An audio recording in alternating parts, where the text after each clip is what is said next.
Bismillahirrahmanirrahim. Assalamualaikum warahmatullahi wabarakatuh. Salam bahagia.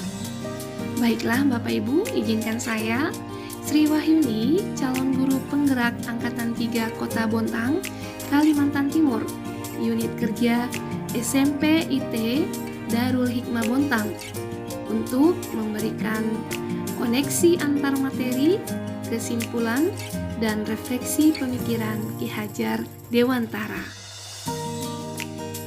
Pada modul 1.1, refleksi filosofi pendidikan Ki Hajar Dewantara, kami para calon guru penggerak Angkatan 3 telah melalui kegiatan aktivitas pembelajaran berupa pendahuluan, mulai dari diri, eksplorasi konsep, forum diskusi refleksi kritis pemikiran KHD, ruang kolaborasi, mendesain kerangka pembelajaran, web meeting ruang kolaborasi, refleksi terbimbing, demonstrasi kontekstual, dan yang sekarang ini koneksi antar materi yang akan dilanjutkan dengan aksi nyata dan penutup. Kesimpulan pemikiran filosofis Ki Hajar Dewantara, yang pertama adalah tujuan pendidikan. Adapun tujuan pendidikan adalah memerdekakan manusia. Pendidikan harusnya memerdekakan manusia yang selamat dan bahagia. Selamat raganya dan bahagia jiwanya. Sebagai pendidik, tentunya peranan kita yaitu memberikan tuntunan, yaitu menuntun segala kekuatan kodrat yang ada pada anak-anak agar mereka sebagai manusia dan sebagai anggota masyarakat dapat mencapai keselamatan dan kebahagiaan yang setinggi-tingginya.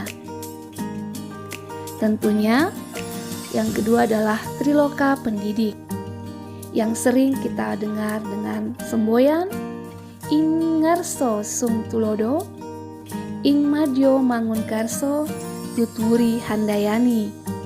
Ingarso sung tulodo, tentunya kita sebagai guru harus memberikan contoh jika kita berada di depan, yaitu memberikan tauladan.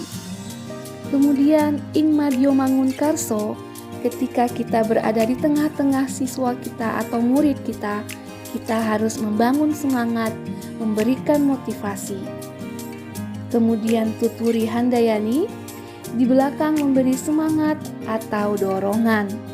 Tentunya kita sebagai pendidik berperan sangat penting dengan memberikan dukungan yang disesuaikan dengan minat dan bakat siswa.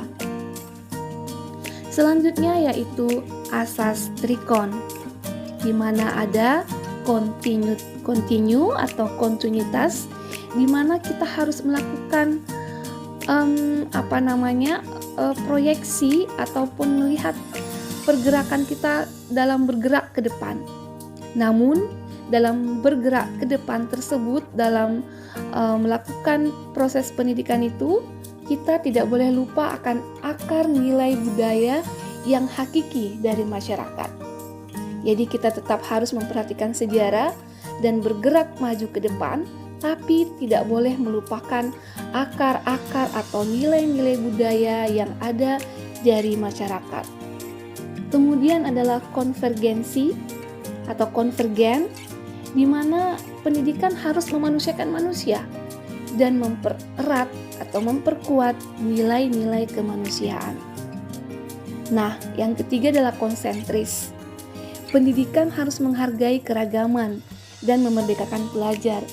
Akan tetapi, walaupun kita diberikan keluasan untuk belajar terkait sistem pendidikan dari luar, misalnya dari dunia barat, akan tetapi kita harus sesuaikan dengan keadaan kita harus sesuaikan dengan kondisi kita di negara kita.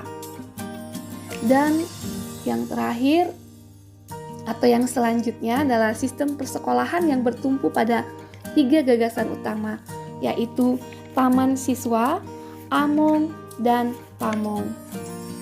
Taman siswa di mana diibaratkan bahwa sebuah taman yang tentunya menyenangkan bagi siswa atau murid-murid kita.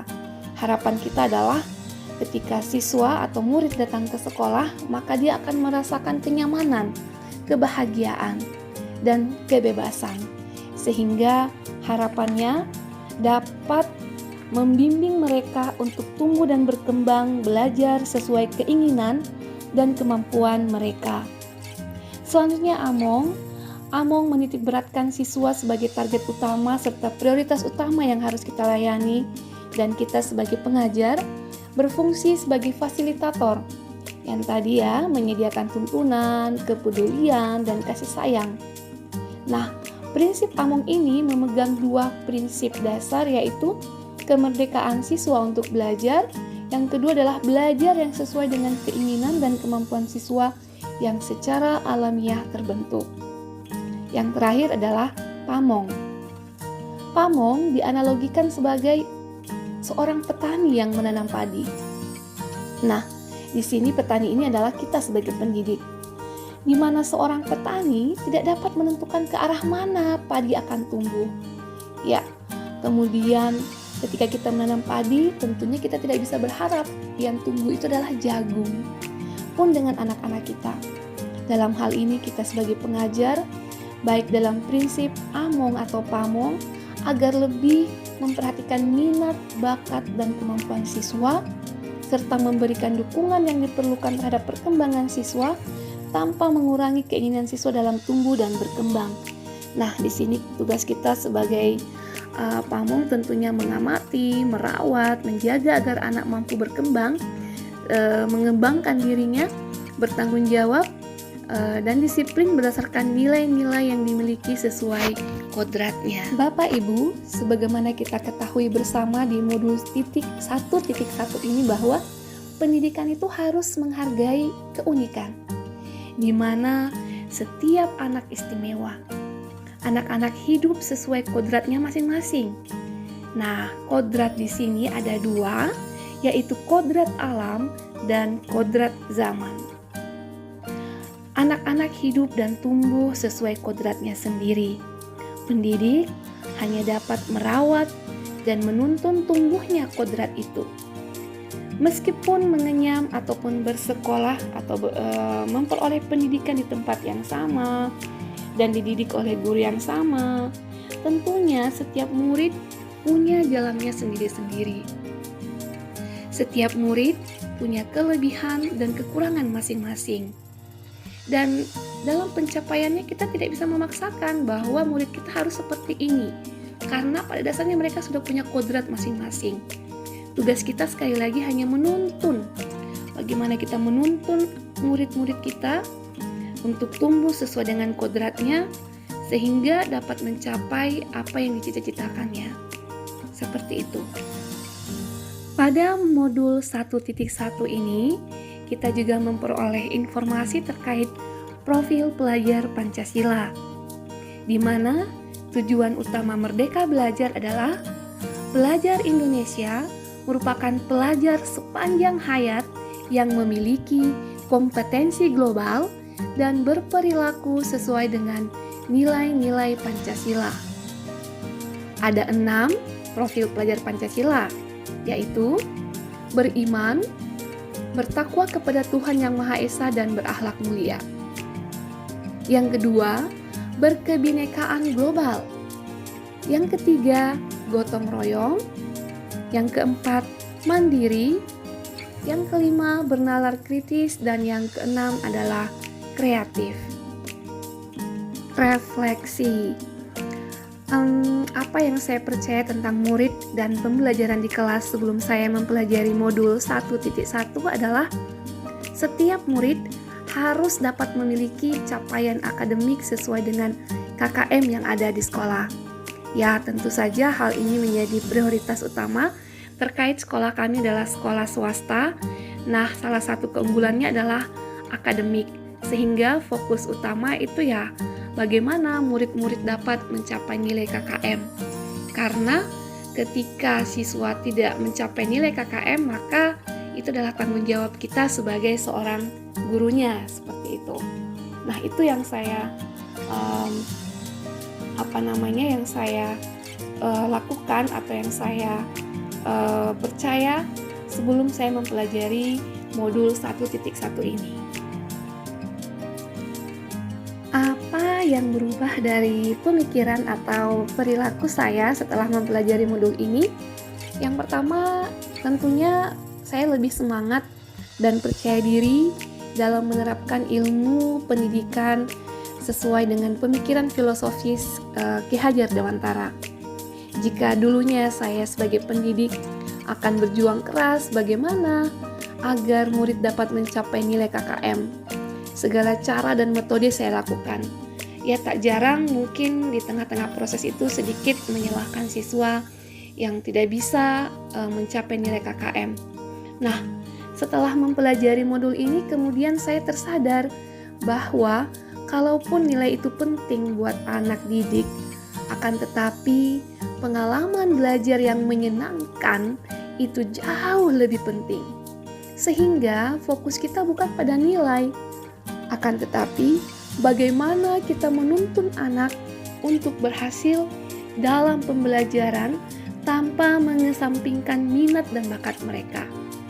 Karena kembali lagi ke teori kodrat, bahwa setiap anak memiliki kodratnya masing-masing. Jadi kita tidak dapat memaksakan seorang anak misalnya harus menguasai bahasa Inggris gitu. Nah, seperti itu. Selanjutnya nih, apa yang bisa segera saya terapkan lebih baik agar kelas saya mencerminkan pemikiran Ki Hajar Dewantara? Yang pertama adalah to share experience. Saya akan menuntun murid-murid untuk saling berbagi pengalaman belajar yang menyenangkan dengan menerapkan prinsip taman siswa dalam proses pembelajaran. Tentunya di sini proses pembelajaran yang menyenangkan, have fun, yang membuat istilahnya setiap anak memiliki kesempatan yang sama berdasarkan minat, bakat, ataupun gaya belajar mereka. Tentunya sebelumnya saya akan melakukan survei terkait gaya belajar masing-masing siswa atau murid. Yang kedua adalah to do good habit.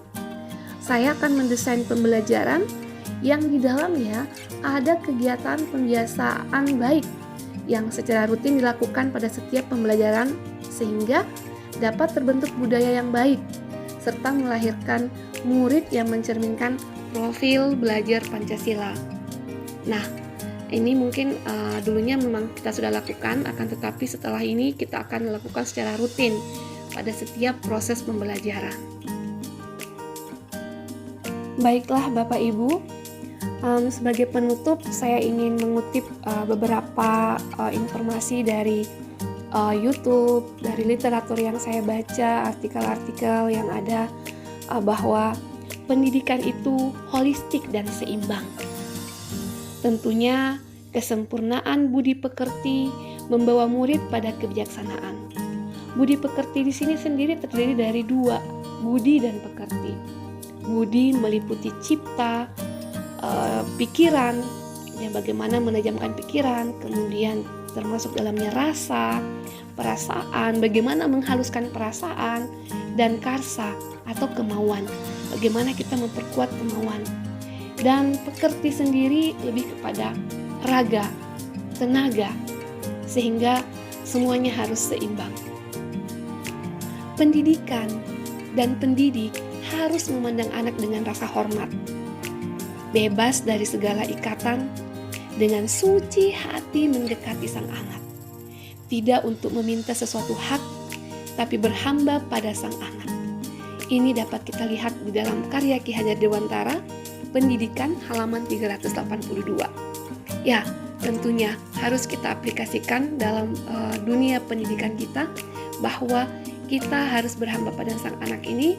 Tentunya kita tidak boleh memilih-milih bahwa si A kita harus baik karena mungkin kedudukannya atau mempunyai latar belakang keluarga yang mumpuni, dan si B karena dari keluarga yang kurang mampu, misalnya kita memberikan pelayanan yang setengah. Nah, itu hal-hal yang tidak boleh dan sangat tabu kita lakukan dalam pendidikan kita. Baiklah Bapak Ibu, demikian yang dapat saya sampaikan. Jika ada yang kurang, mohon dimaafkan. Salam guru penggerak, tergerak, bergerak, menggerakkan. Assalamualaikum warahmatullahi wabarakatuh. Salam bahagia.